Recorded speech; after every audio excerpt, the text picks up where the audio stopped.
Hello, City members. This is Xinyu Li at Glastonbury High School.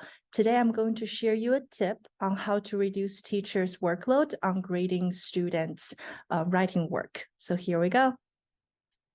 So first of all, you need to prepare some different colored highlighter markers. The reason for those highlighter markers because you need to choose different colors to mark different errors. For me, I use red to mark their wrong characters. For some other languages, maybe their spelling, and I will use yellow to mark their wording errors and use blue to mark their grammar and structure errors. I also give you two examples here. You can see you can easily to use this way to mark their actual pencil paper writing work and also electronic version. Very easy to highlight with different colors. At this point, you will not give a very specific comments or feedback yet. Why you do this, I'm going to explain later on. And you need to tell students what color represent what type of errors, so they are aware of what type of errors they're making in their writing. While you're marking their errors, you need to keep a note for yourself on common errors that students made and need to go over those errors in class together. So I also showed you an example here. For this side note does not really have to get accessed by students.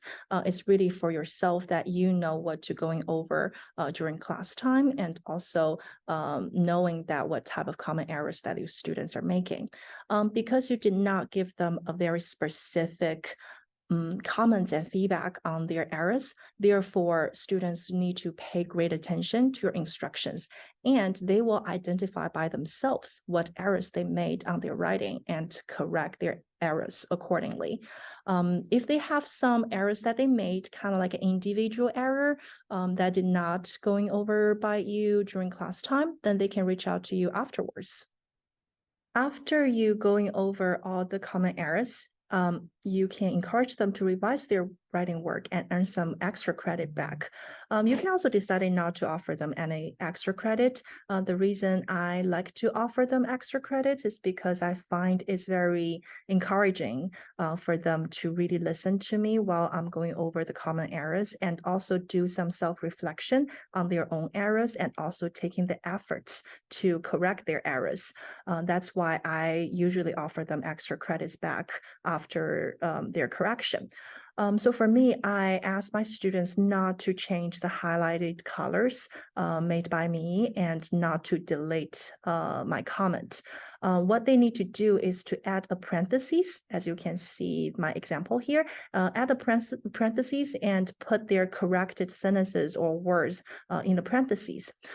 For their grammar and structure errors they made, I also asked them to keep little notes for me to tell me what type of errors they identified of this sentence. So for example, they will write down the structure that they did not use it correctly in the blue sentences and in their parentheses. And also, for example, they forgot to use past tense in here. So they will give me a little note, but also give themselves a little note so that they can be aware of this type of errors they often make and trying to avoid it in the future.